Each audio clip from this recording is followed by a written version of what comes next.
Very warm good morning to all of you. आज हम लोग चर्चा करेंगे किस प्रकार से अंग्रेजों ने अपनी कस्टडी में ले लिया था बंगाल को, किस प्रकार से अंग्रेजों के अधीन हो गया बंगाल और उनकी जो है बंगाल में प्रतिक्रिया क्या थी। देखिए, थोड़ा सा इंटरलिंकिंग है, इसमें थोड़ा समझना पड़ेगा। अपने आप को बहुत ज़्यादा जो है काबिल प्रूफ कर चुका था रॉबर्ट क्लाइव। कौन प्रूफ कर चुका था? क्लाइव अपने आप को बहुत ज़्यादा काबिल साबित कर चुका था। किसके खिलाफ? फ्रांसीसियों के खिलाफ। तो कहीं ना कहीं बाद में इसका भी यूज होगा जिस पे हम चर्चा करेंगे। बक्सर में इसका यूज होगा जिस पे हम लोग चर्चा करेंगे। तो शुरू करते हैं हम लोग। इंग्लिश एंट्री इन बंगाल, कैसे इंग्लिश की एंट्री हुई बंगाल में और क्या हुआ और क्या नहीं हुआ। 1990 में देखिए, पहले क्या था कि मुगल बादशाह जो होते थे वो सर्वे सर्वा होते थे, ठीक है साहब, और दूर दराज के प्रांतों में सूबेदारों की नियुक्ति करते थे। सूबेदार जो था वो अधीन होता था मुगल बादशाह के। मुगल बादशाह के क्या होता था? अधीन होता था। उसे मुगल बादशाह की बात माननी पड़ती थी। किसको? सूबेदार को मुगल बादशाह की बात माननी पड़ती थी। तो उस समय औरंगजेब का कार्यकाल चल रहा था सन 1690 में। उस समय जो बंगाल का सूबेदार था उसका नाम था इब्राहिम खान। क्या नाम था?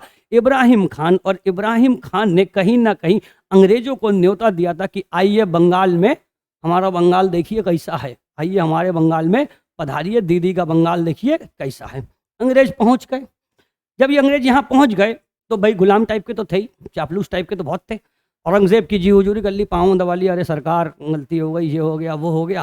1691 में औरंगजेब ने एक फरमान 1691 में जारी किया।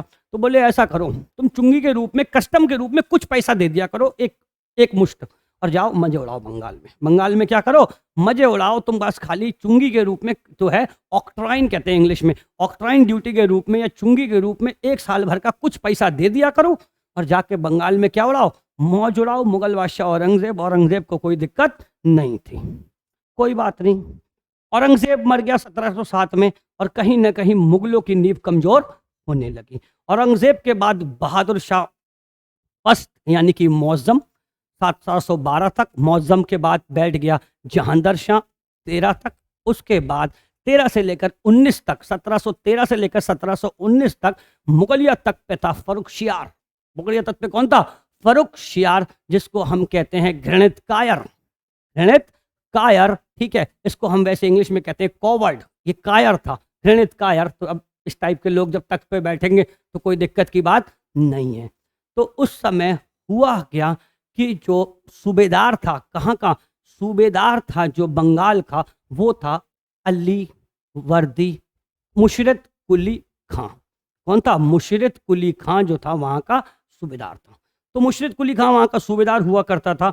लेकिन हालांकि मुशरत कुली खां ने ज़्यादा कोई बहुत ज़्यादा संबंध मुगलों से नहीं रखे हुए थे, उस पर ज़्यादा फर्क नहीं पड़ता था। लेकिन अंग्रेज जो थे वो मुगलिया फरमान ले आए कि भाई देखो, ये है मुगल फरमान, ये है मुगल पत्र, इसके तहत अब हमें बंगाल में कर मुक्त व्यापार करने की आप अनुमति दोगे। ये कह दिया। किसने कह दिया? ये कह दिया अंग्रेजों ने। बोले अब हम आप हमें क्या दोगे? कर मुक्त व्यापार करने की अनुमति दोगे। तो ये बहुत इंपॉर्टेंट है, आपको समझना पड़ेगा। ये जो फरमान था इसमें क्या क्या शर्तें थी, इसको आप थोड़ा समझना पड़ेगा। हालांकि थोड़ा सा ब्लर है, लेकिन मैं आपको पढ़ के सुनाता हूँ। ईस्ट इंडिया कंपनी को कलकत्ता के आसपास के और अधिक क्षेत्रों में राजस्व वसूली का अधिकार प्रदान किए गए। मतलब क्या है कि बोले ईस्ट इंडिया कंपनी को कलकत्ता के आसपास के और अधिक क्षेत्रों में, पहले तो कलकत्ता में था, तो बोले कलकत्ता के और अधिक क्षेत्रों में, जैसे औरंगजेब से ले आए थे कलकत्ता में, तो कलकत्ता के बाहर भी अब आप क्या कर सकते हो? कर राजस्व वसूल कर सकते हो।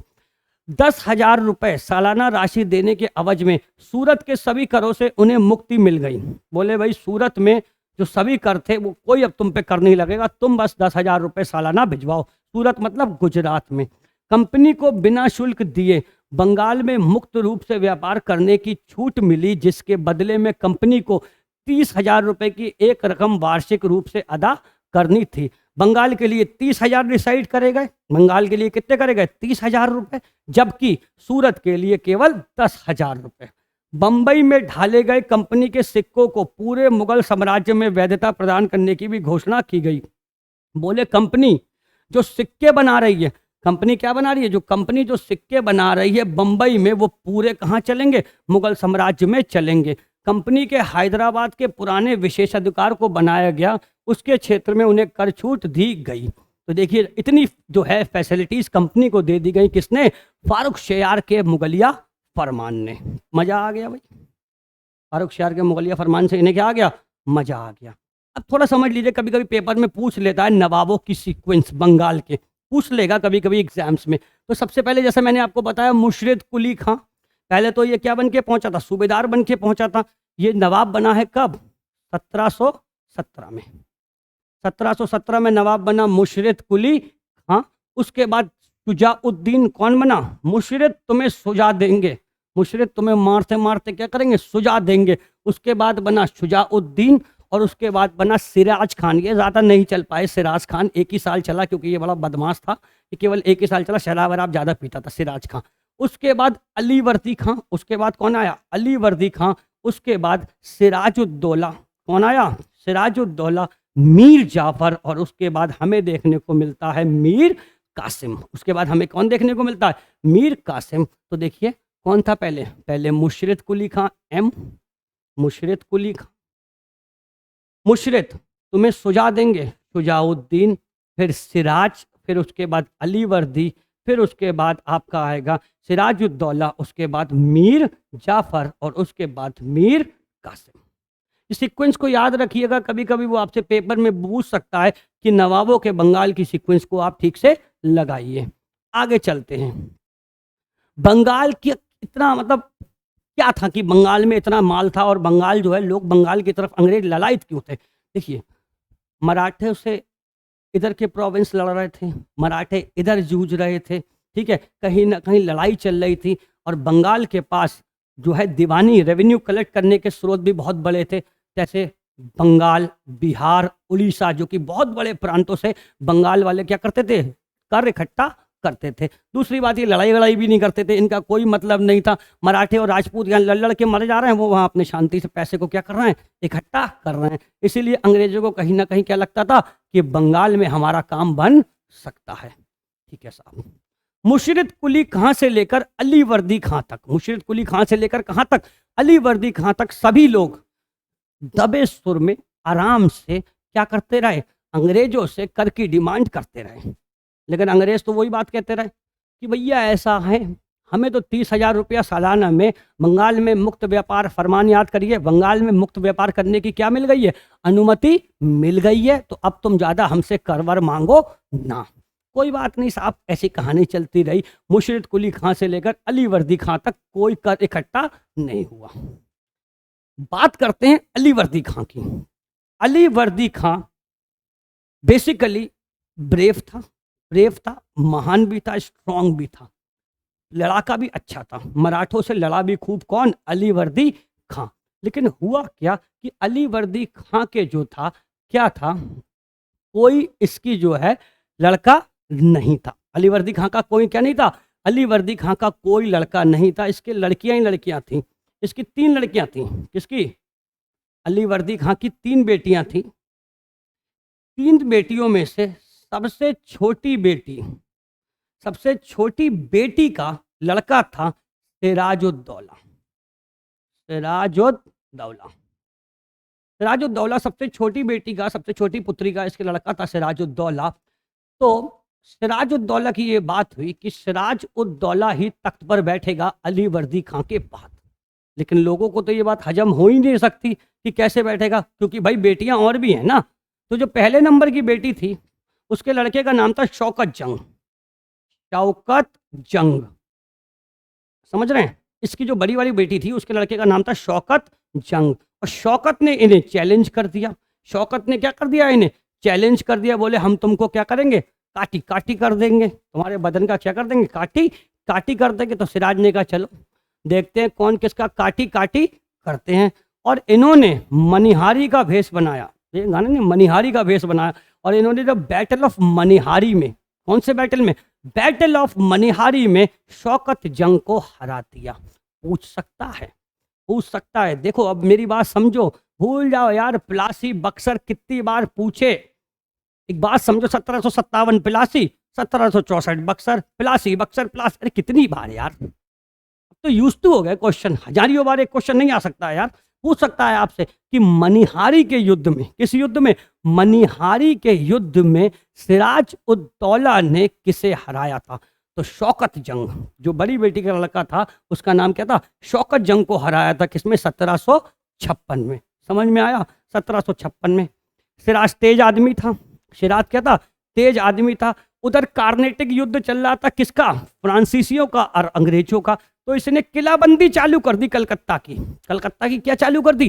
बोले लगे हुए हैं वहां पे तो अपने लोग क्या कर लो यहाँ पे, फोर्टिफिकेशन, किलाबंदी चालू कर दी। किसकी? कलकत्ता की। किसने? सिराज उद दौला ने। सिराज उद दौला ने। दूसरा पॉइंट, सिराज का जो दुश्मन था, का जो दुश्मन था राजबल्लभ, क्या नाम था? राजबल्लभ का जो पुत्र था उसको अंग्रेजों ने क्या दे दिया था? शरण दे दी थी। राजबल्लभ के पुत्र को क्या दे दी थी? अंग्रेजों ने शरण दे दी थी। सिराज खिसे आ गया कि जो हमारा दुश्मन है, जो हमारे दुश्मन का बेटा है, तुम उसे क्या दे रहे हो? शरण दे रहे हो, यूज। एंड तीसरा था miss use of Dastak. Dastak का मतलब है मुगल फरमान। मुगल फरमान का ये लोग क्या कर रहे थे? लगातार मिस यूज कर रहे थे। कौन? अंग्रेज। वही बात, सिराज नए खून, शौकत जंग को भी हरा दिया। सिराज का क्या था? नया खून था, और नया खून होने के चक्कर में सिराज ने क्या करा? नया खून होने के चक्कर में सिराज ने हरा दिया शौकत जंग को। शौकत जंग को तो हरा दिया, अब कहीं ना कहीं सिराज के दिमाग में ये आ गया कि अंग्रेजों को भी मैं क्या करूंगा? रौंद दूंगा। अंग्रेजों को भी मैं क्या करूंगा? रौंद दूंगा। तो फिर सिराज ने करा क्या? सिराज ने कासिम बाजार पर अटैक करा 1756 में, ठीक है, और कैप्चर कर लिया फोर्ट विलियम। याद रखना, पहला अटैक जो हुआ है सिराज का वो हुआ है कासिम बाजार पर, और उसने कैप्चर कर लिया फोर्ट विलियम। किसे कैप्चर कर लिया? Fort William. अंग्रेज तो भाई चालू होते हैं, जब दबरई होती है तो शेल्टर ले लेते हैं, जब दबरई होती है तो छुप जाते हैं। फाल्टा द्वीप में जाके छुप गए अंग्रेज। कौन से द्वीप में जाके छुप गए? फाल्टा द्वीप में जाके अंग्रेजों ने शरण ले ली, और फाल्टा द्वीप में जाके अंग्रेज छुप गए। ठीक है साहब, मैंने बताया ना क्लाइव हीरो बन रहा है अब धीरे धीरे। फिर क्लाइव को बुलाया गया। किसे बुलाया गया? क्लाइव को बुलाया गया, और एडमिरल वॉटसन को बुलाया गया ब्रिटिश आर्मी के को लेकर कि भाई क्लाइव आओ और जरा देखो। इन दोनों ने क्या किया? फिर से कैप्चर कर लिया। ठीक है, कैप्चर कर लिया कब? 1757 में। 1757 में इन्होंने क्या करा? फिर से कैप्चर कर लिया कोलकाता को, और उन्होंने बाद में कैप्चर कर लिया चंद्रनगर को। किसे कैप्चर कर लिया? चंद्रनगर को इन्होंने कैप्चर कर लिया, और अलीनगर की संधि कर ली। सिराज के साथ कौन सी संधि कर ली? अलीनगर की संधि कर ली सिराज उद दौला के साथ। तो ये सब चीजें अब बहुत जरूरी हो गई हैं आपके एग्जाम के लिए। मैंने बताया ना, प्लासी बक्सर ज्यादा नहीं, प्लासी बक्सर ज्यादा नहीं। कौन सी संधि हुई थी जस्ट प्लासी से पहले? अलीनगर की संधि हुई थी सिराज उद दौला और अंग्रेजों के बीच में। तो बोला अलीनगर की संधि में क्या बात तय हुई? बोले भाई देखो, बंगाल में भी सिक्के ढालेंगे, बंगाल में भी क्या करेंगे? सिक्के ढालेंगे, ठीक है। और ये जो खर्चा अर्चा हुआ ना, हमने अटैक करा और इतना करा उतना करा, क्लाइव आया, वॉटसन आया, खर्चा लाओ।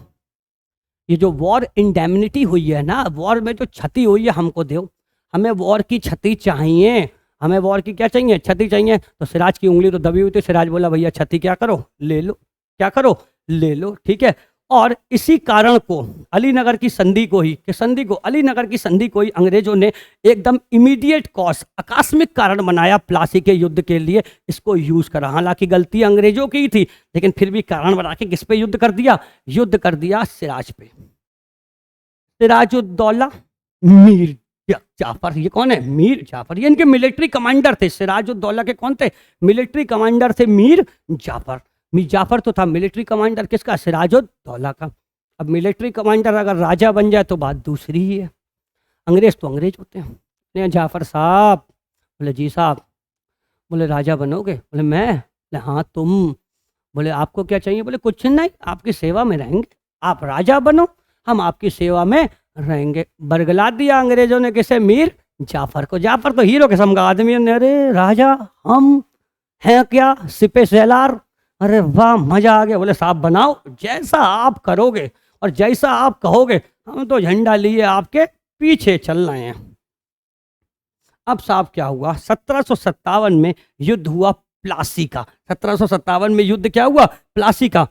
प्लासी वॉज अ मेयर स्किर्मिश, युद्ध नहीं है बस झड़प है, युद्ध नहीं है बस क्या है, झड़प है। झड़प तो है ही भाई, सेना पहुंची सामने, सेना पहुंची सामने, और जैसे का अटैक, अबाउट टर्न कौन हो गए, जाफर एंड कंपनी। जब Jafar and company about turn हो गई तो कहाँ क्या हुआ, धर दिए गए सिराज।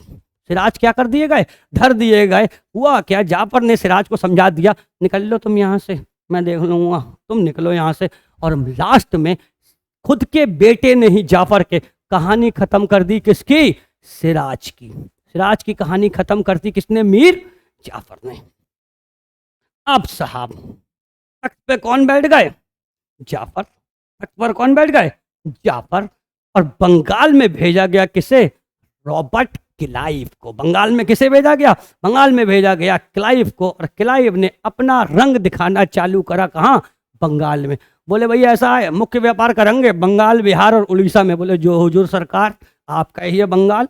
बोले जमींदारी दो हमें, कहाँ की, जो 24 परगने हैं कलकत्ता के पास, उसकी भी हमें दे। बोले जो हुजूर सरकार, सब आपका है, हमारा कुछ नहीं है, ठीक है। और लगभग करीब 1,75,000 रुपए दिए किसने, मिस्टर जाफर ने अपने भाई क्लाइव को। कंपनी ने तो रखे, लेकिन क्लाइव भी बहुत 1-1 रुपए के सिक्के, वो 1-1 रुपए के नोट लेके जहाज से आया था। अरे अरे लाओ यार, देते जाओ, ठीक है। कहते हैं ना, गोल्डन सैक हाथ में लग गया, गोल्डन बोरा हाथ में लग गया, किसके, अंग्रेजों के। बोले निकालते जाओ, निकालते जाओ, कोई दिक्कत की बात नहीं है। बहुत जगह इस्तेमाल होगा इस पैसे का, मराठों को डिफीट करने में इस्तेमाल होगा इस पैसे का। कहीं ना कहीं बिल्कुल सत्ता उखेड़ दी जाएगी किसकी, फ्रांसीसियों की, इसी पैसे से। पैसे में ताकत है, पैसे में क्या है, ताकत है। समझ में आ रहा नहीं आ रहा। अब साहब क्या प्रॉब्लम है, अब देखो जाफर की प्रॉब्लम। पीछे वाली वीडियो नहीं देखी तो उसको देखो तो समझ में आएगा। हुआ क्या कि अंग्रेजों को यह लगने लगा कि कहीं ना कहीं जफरा मतलब जाफर मदद कर रहा है डचों की हमारे खिलाफ, डचों की मदद कर रहा है हमारे खिलाफ। और कहीं ना कहीं इसने ही डचों को बुलाया था चिंसुरा के युद्ध में। इस युद्ध में, जो चिंसुरा का युद्ध और जो बेदरा का युद्ध जिसे हम कहते हैं, जिसमें डचों की सत्ता को उखाड़ के फेंक दिया था अंग्रेजों को, तो वहीं इसी ने बुलाया था, किसने, जाफर ने। तो पहली दिक्कत तो ये थी, तो अंग्रेज ये समझ रहे थे कि ये हमारी क्या कर रहा है, मदद कर रहा है, किसे उखाड़ने में, ये मदद कर रहा है किसे, डचों को मदद कर रहा है अंग्रेजों को उखाड़ने में जाफर, ठीक है। अच्छा साहब, दूसरी दिक्कत ये थी जाफर के सामने कि इसका बेटा मीर मरान, इसका बेटा कौन था, मीर मिरान मारा गया। इसका बेटा मीर मिरान मारा गया, तो अब तख्त पर बैठने के लिए इसके आगे कोई भी नहीं था। और इसका दामाद था मीर कासिम। मीर मिरान तो मारा गया, लेकिन इसका जो पोता था, किसका, जो मीर मिरान का लड़का था, उसने चैलेंज कर दिया कि हम तख्त पर बैठेंगे। तो कहीं ना कहीं, लेकिन इसका दामाद मीर कासिम, वो अंततः फाइनली तख्त पर बैठा, किसके, बंगाल के। जाफर हटे, दामाद आए कासिम। मिरान तो मर ही गया, कौन आया तख्त पे, कासिम। दामाद आए कौन, कासिम। अब भाई जब जाफर नहीं झेल पाया, किसे, मिस्टर क्लाइव को, आपके कहाँ बस की बात है, मच्छर तुम्हारे कहाँ बस की बात है, ये कुछ नहीं कर पाए। मिस्टर कासिम, कासिम ने 2-4 एफर्ट करे, राजधानी को, अपनी राजधानी को मुशीराबाद से मुंगेर ले गया। मुशीराबाद से कहाँ ले गया, मुंगेर ले गया, ठीक है भाई। और इसने क्या कहा कि भाई ऐसा है, हम 9% कस्टम ड्यूटी लगाएंगे। कितने % कस्टम ड्यूटी लगाएंगे, 9% कस्टम ड्यूटी लगाएंगे। लेकिन कोलकाता काउंसिल ने इसको क्या कर दिया, रिजेक्ट कर दिया। और कासिम क्या बोला, अरे हमने कस्टम ड्यूटी लगाई 9% की, तुमने मना कर दिया, अब सब फ्री करो।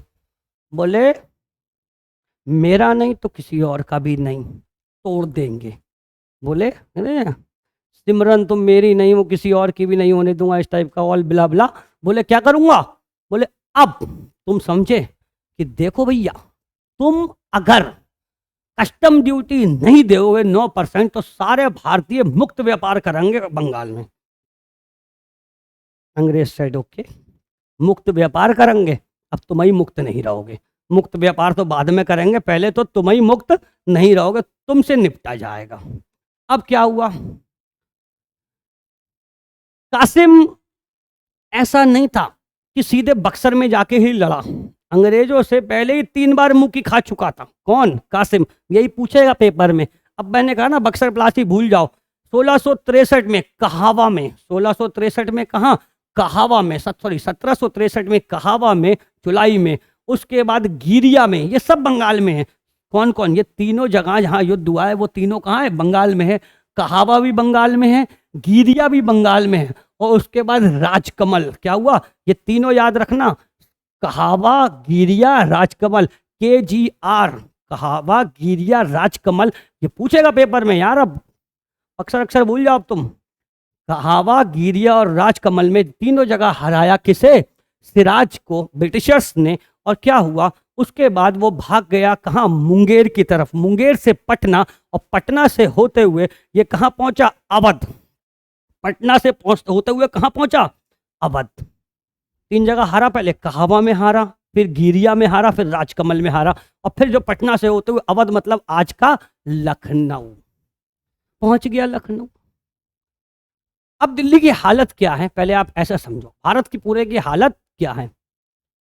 जब ये पहुंचा अवध, तो irony of the fate is that कि विधि की विडंबना उस समय इतनी बेकार थी कि दिल्ली के तख्त पे, यानी कि मुगल के तख्त पर बैठे थे मिस्टर शाह आलम, मिस्टर शाह आलम, और उनके लिए एक बड़ा पॉपुलर स्टेटमेंट है, दिल्ली टू पालम मिस्टर शाह आलम। केवल दिल्ली से लेकर एक पालम 10 किलोमीटर जगह है, केवल उनकी रीच कहां तक रह गई थी, दिल्ली टू पालम मिस्टर शाह आलम। पहले वो थे, उस समय दिल्ली में बैठे हुए थे। अवध के नवाब थे, उनका नाम था शुजा-उद-दौला, शुजा-उद-दौला। ये अवध पहुंचा, इनने पूरी कहानी बताई, साहब बहुत मारा, 3 युद्धों में मारा, मुगलिया ग्लोरियस साम्राज्य रहा है, तुम भी इस्लाम हम भी इस्लाम, मार रहे हैं अंग्रेज, कुछ तो करो भैया। इनका भ्रात प्रेम जाग गया, किसका, शुजा भाई का। बोले भाई उन्हें बुलाओ, मिस्टर शाह आलम, मिस्टर शाह आलम को लिखा गया, आइए कुछ मदद करिए, हम लोग बहुत ज़्यादा घिर चुके हैं। शाह आलम भी चौड़े में आ गए, बोले देखता हूँ, अभी है तो मुगल नवाब, अभी देखता हूँ अंग्रेजों को। तीनों ने एक संयुक्त ट्रिपल अलायंस बनाया, किस किस ने, Shah Alam, Shuja-ud-Daula and mister Qasim. Mister Qasim 3 बार तो पहले ही पिटे हैं, 4थी बार पिटने को तैयार हैं। बैटल ऑफ बक्सर 1764, बक्सर में बहुत मारे गए, इतने मारे गए बक्सर के युद्ध के बाद कि आज तक लोग कासिम को तो ढूंढ ही रहे हैं कि वेयर इज मिस्टर कासिम।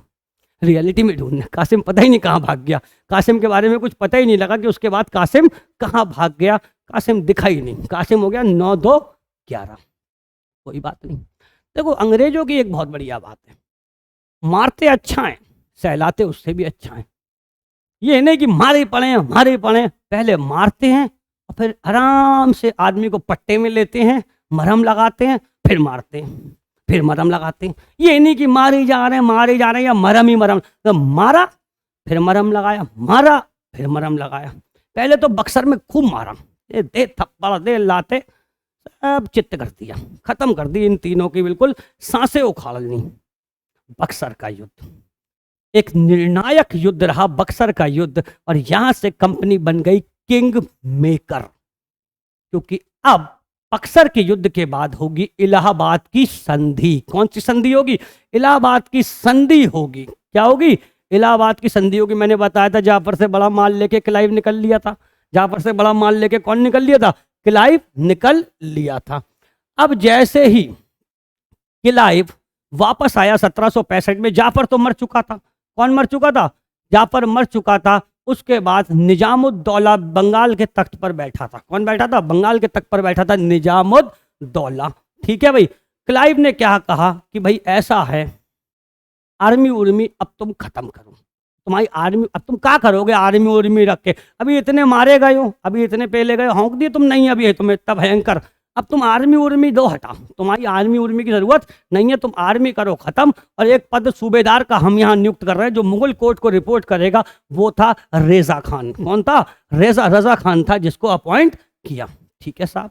उसके बाद पहुंचे अवध, बोले भाई कोरा और इलाहाबाद मुगलों को दे दो, कोरा और इलाहाबाद किसे दे दो, मुगलों को दे दो, और 50 लाख का तो जरा हरजाना देना जो युद्ध में खर्चा हुआ है। क्या हुआ है, 50 लाख का जरा हरजाना दो जो हुआ है, किसमें, युद्ध में। किससे मांगा, शुजा-उद-दौला अवध में। और बोले देखो जब भी हमें जरूरत पड़ेगी तब तक आप अपनी सेना भेजोगे, बोले साहब भेजेंगे, बेटे तो है हम क्या करेंगे साहब, भेजेंगे। क्लियर है या नहीं है? तो ठीक है, तो यहाँ पे हम बंगाल स्टॉप करते हैं। अगली क्लास में हम लोग आगे चलेंगे। ठीक है भाई, इस अगली क्लास में हम लोग क्या चलेंगे, आगे चलेंगे और हम सीखेंगे कैसे भारत में डेनिश की एंट्री होती है और डेनिश भारत में क्या करेंगे। इसके बाद हम लोग सीखेंगे फ्रांसीसियों के कार्नेटिक युद्ध। Thank you very much. If you like this lecture please like, share and subscribe. अगर आपको ये वीडियो अच्छा लगता है तो प्लीज लाइक करिए, शेयर करिए, कमेंट करिए और सब्सक्राइब करिए। Thank you very much again.